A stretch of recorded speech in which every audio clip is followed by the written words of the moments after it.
Christopher Reeves had a spinal cord accident just like mine, and ironically, his accident was actually the year I was born. Now I'm going to show you a few different interviews that he was in, and there was a couple things that he touched on that I really liked, and I have a few things to share myself. Everybody I know, we spend most of our time just whining about everything. Now, you know something that we don't know, don't you? Well, I nearly kicked the bucket twice in 1995, and so I have very little time for, just wasting it. I find I'm able to be more truthful with people, and that I reach out more than I did before. I try to spend my time in a more worthwhile way. Yeah. I used to be pretty self-centered. Ambition and all those things that actors have, and I'm a little more relaxed about that now. It doesn't matter so much. I have very little time for wasting it. I try to spend my time in more worthwhile ways. I know how much truth are in these words because I've experienced it myself, but most people's views on the subject are... Says the fact that Reeve is regaining sensation is a good sign. Many of us, I think, are tempted to say when we hear of accidents like this, if it happened to me, I think I just wish that I'd been killed. First, when I started my career, my answer was like everybody else. I'd rather be dead. I don't really think people truly understand. Now, listen one more time. Now, you know something that we don't know, don't you? I agree and disagree with this. Sure, before my accident, I had heard of the saying, you truly don't know what you have until you lose it. But even that statement, you truly can't comprehend until you suffer a scenario like this, or maybe somebody close to you. But anything can happen to anybody, I remember the last movie I did, I played a paraplegic. A movie called Above Suspicion, and I went to a rehab center.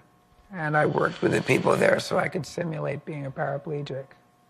And every day I'd get in my car and drive away and go, thank God that's not me. I have to admit that. And then 7 months later, I was in this condition. And I remember, in a way, the smugness of that. As if I was, privileged in some way. But the point is, we're all one great big family. And any one of us could get hurt at any moment. So that taught me a really big lesson about complacency. We should never walk by somebody who's in a wheelchair and be afraid of them or think of them as a stranger. Could be us. In fact, it is us. Listen, if you are searching for happiness, you are never going to find it. Let's say you get something new and shiny. How long does that truly give you happiness? Not that long before you have to replace it with something else to fill that void. You need to change your mindset. For instance, before my accident, I despised doing things as simple as the dishes, but now, to have that sensation again of feeling the plates and the water rush through my fingers, I would die for that. The same thing with running. Cross country was the one thing that I actually had quit as a sport. And if I had the opportunity to do that again, I would run twice a day. So why do I still have happiness? Because I love the shit out of the things that I still can do and can feel.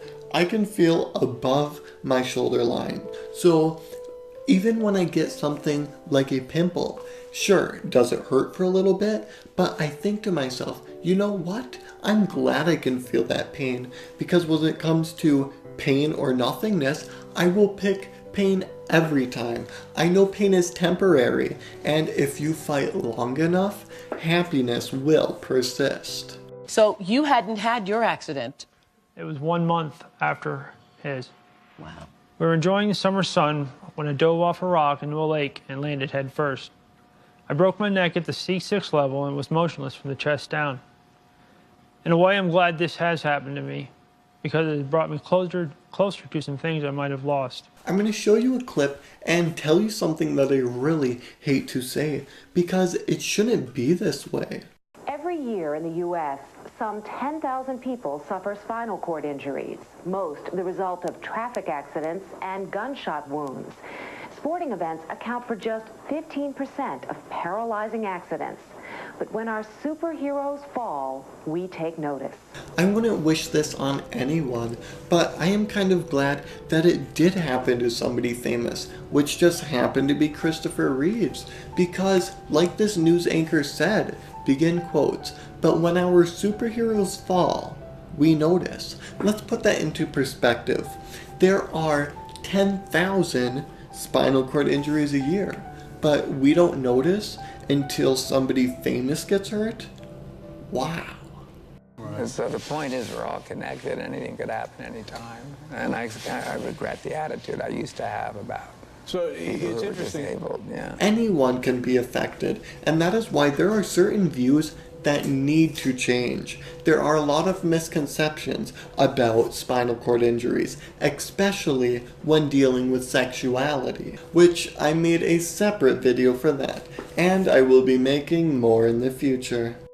You're an Olympic rider, but this could happen even to you? I do this for a living, and it can happen to any time. It can happen to the best of riders. It's just an accident that happens. Like we've said, this can happen to anybody, even the best of the best, an Olympian. So if you take anything from this video, let it be this. Treat each other equally, and know that you already have happiness. You just need to open your eyes to receive it.